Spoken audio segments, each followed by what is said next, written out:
headlines. South Korea and Japan hold a foreign ministers meeting in New York, but remain divided on the prospect of a bilateral summit, with Seoul again calling for Tokyo's sincere action to resolve the so-called comfort women issue.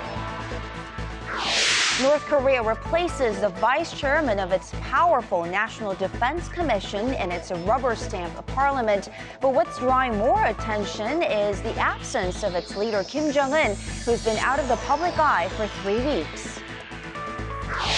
And growing momentum for the U.S.-led airstrikes against Islamic State militants, British Prime Minister David Cameron awaits Parliament's approval for joining coalition forces.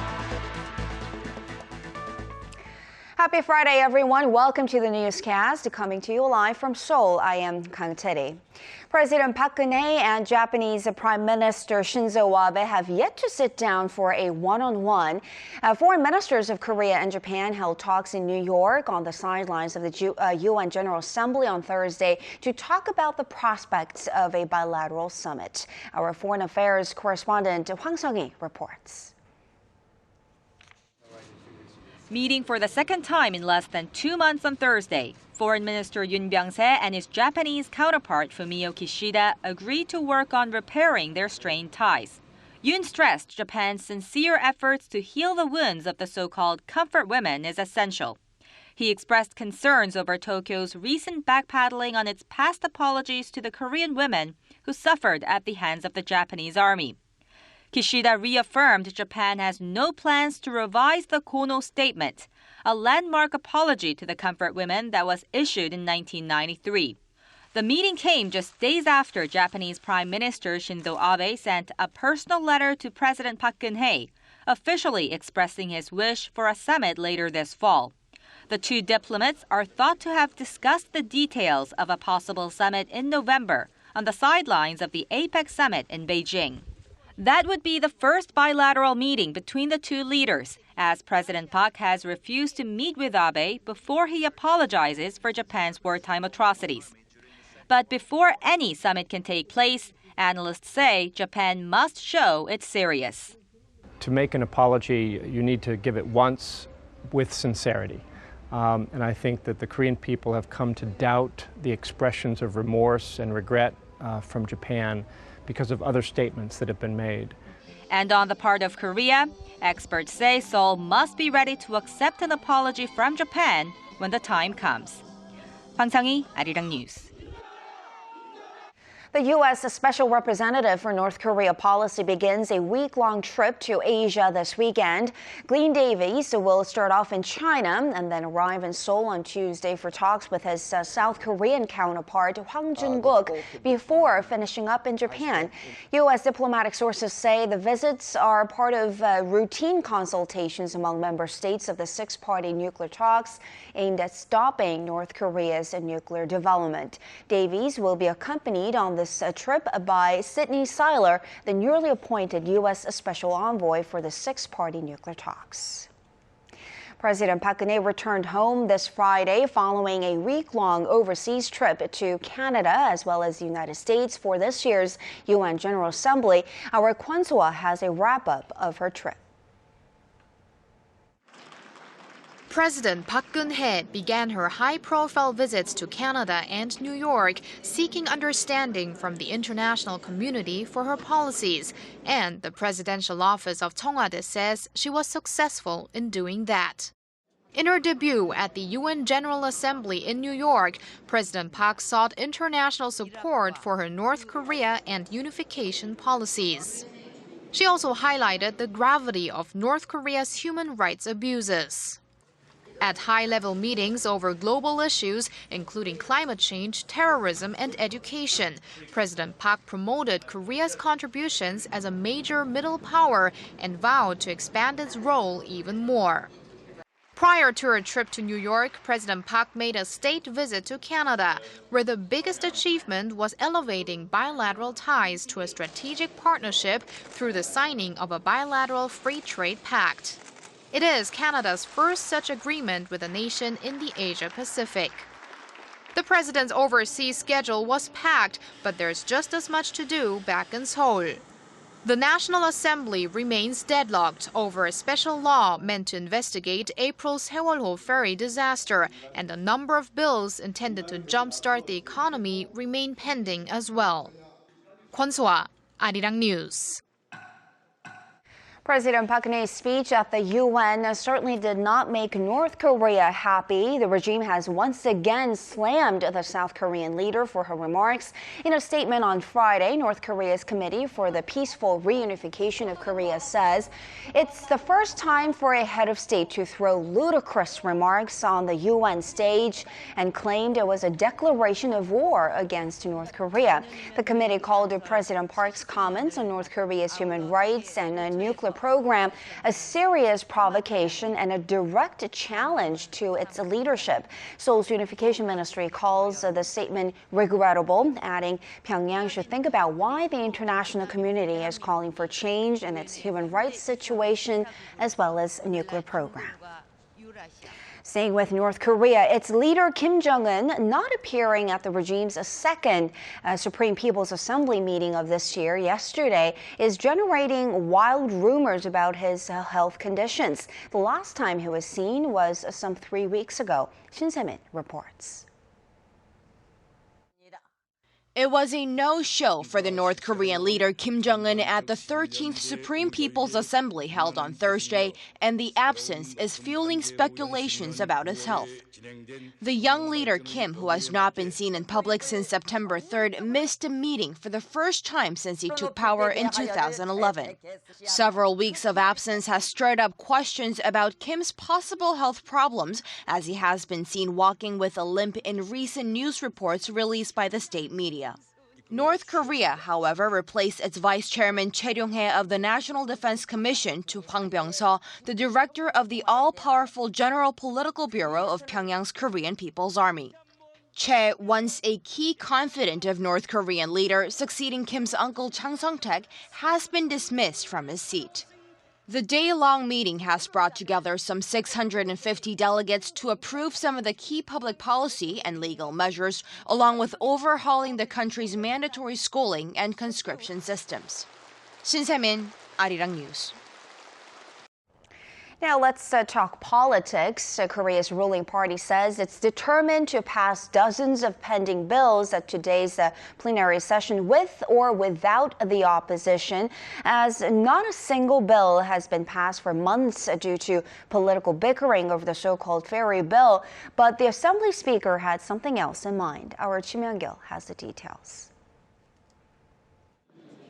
The 153 lawmakers of the ruling Saenuri Party who showed up to Friday's plenary session did so expecting to pass some 90 pending bills, even though lawmakers of the main opposition party continued their boycott of all parliamentary proceedings. Assembly Speaker Chung Eui-hwa was welcomed with applause upon entering the plenary floor, but their cheers quickly changed to surprise. As the governing party, we have a duty to pass legislative bills and government budgets in a proper manner with the cooperation of the opposition party. Although you are here, I ask for your forgiveness as I am adjourning today's session until September 30th. At that session, Chung said more pending bills should be brought to the floor in addition to the 91 draft bills that have already been approved by related parliamentary committees. Chung also endorsed a proposal that next year's government budget be voted on at the National Assembly no later than December 2nd, and called for setting a specific timetable for its annual audit of the government. Ruling party floor leader Lee Won-gu had another surprise in store. He offered his resignation to take responsibility for not being able to normalize parliamentary affairs, but ruling party chairman Kim Moo-sung declined to accept it. The main opposition New Politics Alliance for Democracy plans to open a general meeting this weekend, where they will seek to reach a compromise on the upcoming parliamentary proceedings and decide whether they will attend next Tuesday's plenary session. Ji Myung-kil, ARIRANG News. For the latest in news that impacts Korea and the world, join Kang Chery for a lively half hour that covers politics, business, international news, and much more. Live at 8 every weeknight on ARIRANG TV. Human Rights Council headquarters in Geneva on Thursday, finding ways to... Labor strikes at Hyundai Motor and its sister brand Kia Motors have become a regular in recent years, and the continued work stoppages are standing as a major setback for their productivity. Our Hwang Jie tells us more. Another round of strikes over contentious wage talks began earlier this week following Hyundai Motor Group's $10 billion purchase of land in Seoul. It follows a similar partial walkout last month that cost Hyundai Motor and affiliate Kia Motors more than $1 billion. Over the past few years, strikes over pay negotiations have hit the automakers' factories in Korea, even though their wages are among the highest in the automotive industry. What's worse is that Hyundai factories at home have the lowest productivity compared to those abroad. And because Hyundai tries to make up the production losses coming from work stoppages by lowering costs of auto parts, experts say raising productivity through more research and development is a long way off. Once strikes go on for a prolonged period of time, it's not just Hyundai that's going to take a major hit. It's also the sales of parts suppliers that will suffer from losses. Other related industries will also get a hit, resulting in a negative impact on the overall economy. They add that the walkouts could lead to fewer domestic employment opportunities as Hyundai will move factories overseas to cut down on costs and automate its assembly line. Hwang Jie, ARIRANG News. Samsung Electronics has taken a shot at Apple and its bending iPhones problem. Take a look at Samsung Electronics' tweet on this Thursday. It says, curved, not bent, along with a picture of its soon-to-be-released Galaxy Note Edge. Some iPhone 6 users have complained that their smartphones were bending under pressure. Apple says those cases are very rare and that its phones do not bend under normal use. The makeup of Korean households today looks much different from 20 years ago. Up are the numbers of 1- and 2-person households, so much so that they now make up nearly half of all households in Korea. Our Kim Hyun-bin explains this shift. The number of 1- and 2-person households has risen drastically over the past 2 decades, as socioeconomic factors and perspectives on family values have changed. According to a report released Friday by the Korea Institute for Health and Social Affairs, just 9% of Korean households were single-person households in 1990. As of 2010, the figure has shot up to 24%. Over the same period, the percentage of 2-person homes has gone up 10 percentage points to 24%. With their numbers on the rise, 4-person and 5-person households have declined, down 7 and 20 percentage points respectively. Adding all up, and nearly half of all households in Korea are now composed of either 1 or 2 people, more than double the figure from 1990. 4- and 5-person households accounted for 58% of the total in 1990. By 2010, it was down to 31%. The nation's low birth rate has been blamed in part for the shift. In 1997, 74% of Korean surveys said it was a necessity to have kids. Just 46% answered yes to that same question. In 2012. The sentiment is reflected in the birth numbers. An average Korean household in the early 90s had 2.2 children. By 2012, that number has shrunk to 1.16. Kim Hyun-bin, ARIRANG News.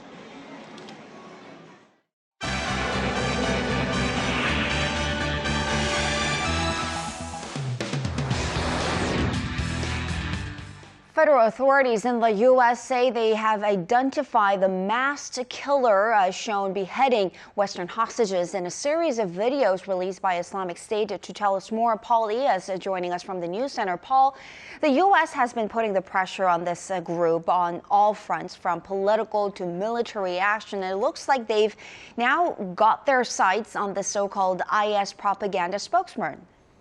Right, Washington is using every means at their disposal to degrade and eventually wipe out this terrorist organization, and that includes the FBI. The Bureau stopped short of revealing the full identity of the masked IS militant, who's believed to be from Britain. This as the Pentagon said the fight against the jihadists in Iraq and Syria is only just beginning. Our Kim Ji-yeon reports. The The U.S.-led coalition fighting Islamic State militants in Iraq and Syria is making some progress. During a briefing with reporters in Washington, FBI Director James Comey said that the U.S. has determined the identity of the militant who beheaded 2 American journalists and a British aid worker in Syria, but he would not be drawn on releasing his name to the media just yet. The videotaped beheadings of Americans James Foley and Steven Sotloff were major factors in U.S. President Barack Obama's decision to strike IS militarily, with the group's main strongholds in Syria the main targets of U.S. airstrikes this week. The Pentagon on Thursday released a video of its airstrikes against the Mayadeen module refinery, a target that's under IS control in eastern Syria. Attacks on oil refineries are intended to undermine the group's ability to finance itself from oil sales. The U.S.-led coalition to fight the extremist group is gaining momentum, as Britain announced on Thursday that it would join. Prime Minister David Cameron is waiting for Parliament to grant its official approval. Other Western allies of the U.S., including France, Australia, Belgium, and the Netherlands, have agreed to join the airstrikes in Iraq.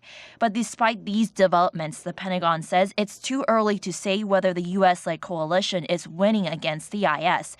A spokesperson pointed to Islamic State's continued access to financing, volunteers, and weapons, even after the aerial bombing campaign against them began last month. Kim Jeon, ARIRANG News. And turning to Europe, Ukrainian President Petro Poroshenko has said his government is preparing for a comprehensive plan to apply for EU membership. This issue has been at the heart of the crisis in Ukraine, even going back to the violent protests in Kiev earlier this year. Right, and it's one that Moscow has vehemently opposed from the beginning. Poroshenko, who did not attend the UN General Assembly this week, said he has no intention to change course and will push for Ukraine joining the European Union by the year 2020. The new head of state said Thursday his plan would include development strategies as well as a range of social and economic reforms. The move would follow the former Soviet Republic's landmark agreement for closer ties with the EU, which was ratified last Tuesday. However, political watchers say the ultimate goal of EU membership is based more on rhetoric rather than reality. Had the European Union been seriously interested in Ukrainian membership, it could have made the offer at almost any time since 2004. Furthermore, even if the offer were to be made, I think you're seriously looking at a couple of decades before Ukraine's likely to be anywhere close to meeting the standards expected of even new members of the European Union. Poroshenko added a ceasefire struck with pro-Russian separatists in eastern Ukraine earlier this month was still holding, and that he was confident that the peace would be sustained ahead of local elections in the rebel-held areas next month. And in France, former President Nicolas Sarkozy has officially launched the first step in his political comeback. Sarkozy has once again sort of thrown his hat into the ring. I guess that's the way we should put it. What should we expect from him this time around? Well, the ex-president, known for his extravagance, is attempting to change his image to that of a more softer and approachable politician, something that many believe cost him the re-election in 2012. On Thursday, thousands of supporters rallied behind him at a sports center in northern France. Sarkozy remains a decisive figure in French politics, denouncing the alliance between the Socialist Party and the National Front, as well as the government's sharp tax hikes. Declaring his return to politics, Sarkozy pledged to win back voters one by one. The way the French were put against each other was a serious mistake and will stay Mr. Hollande's mandate for a long time. I don't want to cause any harm through our words or our behavior to those who don't think like us. It has happened to me and I regret it. I have learned and remembered, I have understood that experience and age are good reasons to try and become better. Sarkozy says his current campaign will focus on the leadership of the center-right UMP party ahead of the next general elections. However, political pundits say his ambitions will likely extend to France's 2017 presidential race. And finally, Pope Francis is putting his house in order. The pontiff has sacked a senior bishop in Paraguay in the wake of a child abuse case involving a local priest there. Francis has made it a clear goal to tackle such issues that have reportedly been plaguing the church. Give us the details. Well, Vatican officials said on Thursday that the Pope had removed Bishop Riccardo Liviaris Plano from his post for what they describe as serious pastoral concerns, and that another bishop would serve as an administrator in the Latin American country for the time being. Liviaris Plano was heavily criticized for promoting a priest who was accused of being a threat to children and attempting to cover up the allegations. However, both men say the charges against him are unfounded. Former Paraguayan President Fernando Lugo said Francis was merely standing by his vow. It looks like the situation was clear to Pope Francis, and he has decided not to support any irregularities in the church, whether they are doctrinal, pastoral, or personal. And yesterday, we saw him put a former clergyman from the Dominican Republic accused of pedophilia under house arrest. Comes 2 days after the Pope ordered the arrest of a former archbishop at the Vatican who stands accused of paying for sex with children while serving as a papal ambassador for the Dominican Republic. Chery?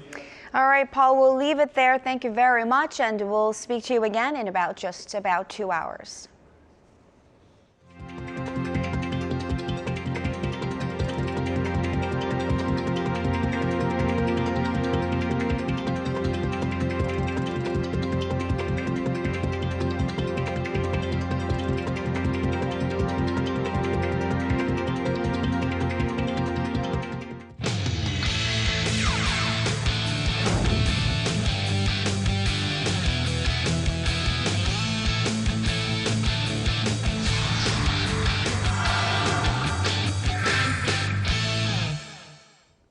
Hello and welcome to your Asian Games update at this hour. South Korea found itself at third on the medal standings earlier on Friday until the day's equestrian eventing individual and team jumping finals were all said and done. A masterful performance by riders Hong Sang-wook and his horse Fantasia gave him the best score of 37.90 for the individual gold.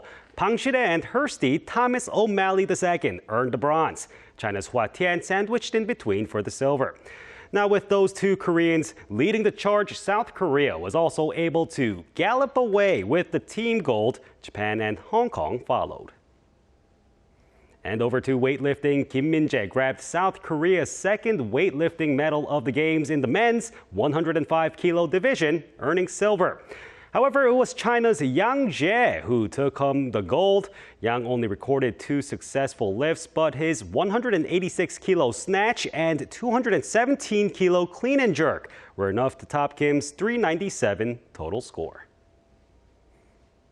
And heading to the Kaeyang archery field, day 7 was filled with the individual and team recurve bow events, and now the brackets are set for the medal matches on Sunday. The women's team blanked India to make it to the finals against China. The men faced Japan for the bronze. Meanwhile, for the women's individual event, Chung Tazomi and Chang Hae-jin are through to the semis. For the men, Oh Jin-hyuk faces Ko Cheng-wei of Chinese Taipei.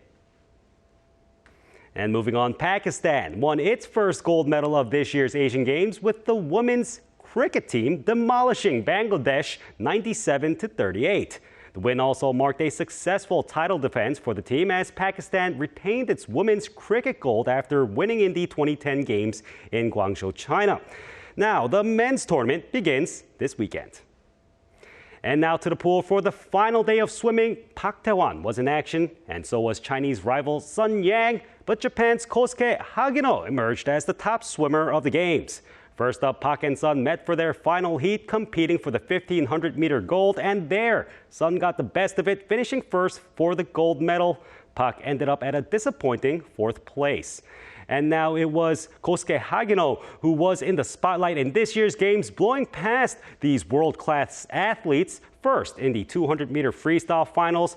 And this was en route to his 4 gold medals, 1 silver, and 2 bronzes in all of his competitions.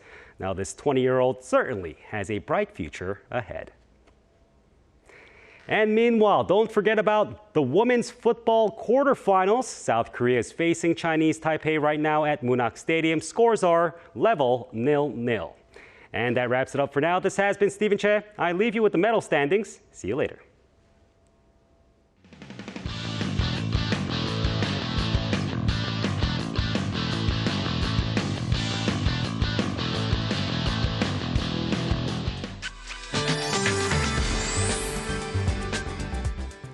Happy Friday, everyone. Welcome. Cloudy skies are settling in as sporadic showers begin to taper off this evening, and light showers are falling here in Seoul as well as regions down south, and another 5 to 20 millimeters will fall through later tonight. As for this weekend, clouds will hover over the central regions while sunny afternoon conditions are forecast down south. Better make the most out of the weather this weekend because showers are in store next week. Now over in Incheon, where the Asian Games are taking place, there is a very slim chance that light showers may fall early tomorrow morning, but for the most part, conditions should be partly cloudy. On to Saturday's ratings. Seoul hits 26 degrees, Gwangju and Busan 27. On to other places. Daejeon and Jeju make it to 26, Dokdo 23, Mount Kumgang 25. That's all the updates I have for you now. Have a wonderful rest of the Friday evening. I'll be back with more updates after 10. Thank you very much, Po Young, and that will do it for this edition of ARIRANG News. Thanks for watching.